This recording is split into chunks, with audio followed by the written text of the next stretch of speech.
Bible literature ministry అనుదిన ధ్యానములు September 11 అంశము మేలెనది చేయ నెరిగియు వాక్యము యాకోబు వ్రాసిన పత్రిక 4వ అధ్యాయము 16-17 వచనాలు. మీరు మీ డంబములయందు అతిశయపడుచున్నారు. ఇట్టి అతిశయమంతయు చెడ్డది. కాబట్టి మేలైనది చేయనెరిగియు అలాగు చేయనివానికి పాపము కలుగును. ప్రభువునందు ప్రియులారా, నేటి వాక్యమును ధ్యానించుకుందాము.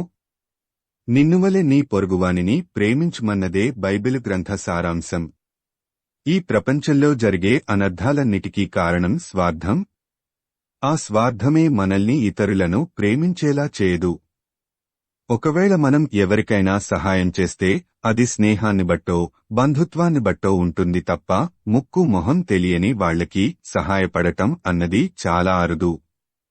తమను తాము హెచ్చించుకునే వారికున్న గర్వము, అహంకారం ఇతరులకు సహాయపడకుండా అడ్డుకుంటుంది. అలాంటివారి మనసు చాలా కఠినంగా ఉంటుంది. యేసు చెప్పిన మంచి సమరేడు ఉపమానములో దొంగల చేతిలో చిక్కి దెబ్బలు తిని కొన ప్రాణంతో పడియున్న ఒకనిని చూచి యాజకుడు, లేవీయుడు ప్రక్కకు వెళ్లిపోయారు. ధర్మశాస్త్రము తెలిసి దేవుని పనిలో ఉన్న వారిద్దరికీ అతనిని చూస్తే జాలి కలుగలేదు. వారి హోదాను బట్టి, ఆధిక్యతను బట్టి వచ్చిన వారి గర్వము అతని మీద జాలి కలిగేలా చేయలేదు. మేలు చేయాలని వారికి తెలియక కాదుగాని వారి అహంకారం వారిని హెచ్చించింది. బీదవాడైన నీ సహోదరునేడల కటాక్షము చూపక నీవు వానికేమియూ ఇయ్యకపోయిన ఏడల వాడొకవేళ నిన్ను గూర్చి యెహోవాకు మొర్రపెట్టును, అది నీకు పాపమగును. ద్వితీయోపదేశకాండము 15:9. ఈ వాక్యము వారికి తెలిసినప్పటికీ వారు అతనికి మేలు చేయలేకపోయారు. ఒకవేళ వారు 10 ఆజ్ఞలను పాటిస్తూ అబద్ధమాడకుండా, దొంగతనం చేయకుండా, వ్యభిచారం చేయకుండా ఉంటూ నేను నీతిమంతుడను అనుకోవడం వలన వచ్చిన గర్వము వారిని హెచ్చించింది. నీ పూర్ణ హృదయముతోనూ, నీ పూర్ణాత్మతోనూ, నీ పూర్ణమనస్సుతోనూ నీ దేవుడైన ప్రభువును ప్రేమింపవలెననున్నదియే. ఇది ముఖ్యమైనదియు మొదటిదీనైన ఆజ్ఞ. నిన్నువలె నీ పొరుగువానిని ప్రేమింపవలెనను రెండవ ఆజ్ఞయు దానివంటిదే. ఈ 2 ఆజ్ఞలు ధర్మశాస్త్రమంతటికిని ప్రవక్తలకును ఆధారమయ్యున్నవి. మత్తయి 22:37-40 వరకు. ఈ 2 ఆజ్ఞలు పాటించేవారికి ధర్మశాస్త్రము వర్తించదు. ధర్మశాస్త్రము ఇతరులకు కీడు జరగకుండా చేస్తుంది. 10 ఆజ్ఞలు పాటించడమనేది వ్యక్తిగతమైనది. మనం 10 ఆజ్ఞలు పాటించినందువలన ఇతరులకు కీడు జరగదు తప్ప మేలు ఏమీ జరగదు.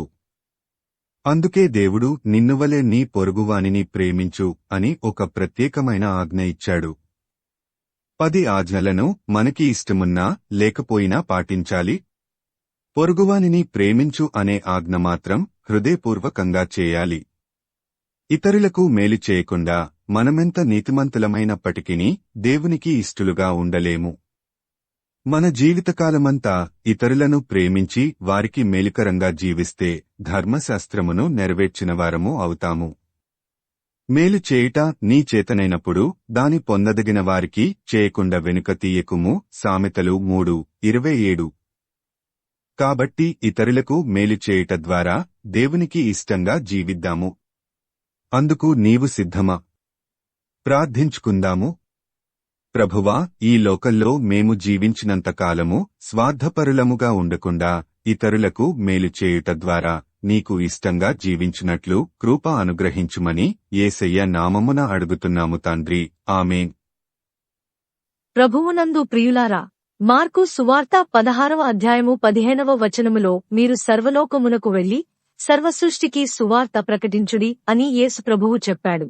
కాబట్టి సువార్తను ప్రకటించడంలో భాగంగా ఈ వాక్యమును మీ స్నేహితులు, బంధువులకు షేర్ చేయమని ప్రభువు నామమున కోరుతున్నాను. దేవుడు మిమ్మును దీవించునుగాక.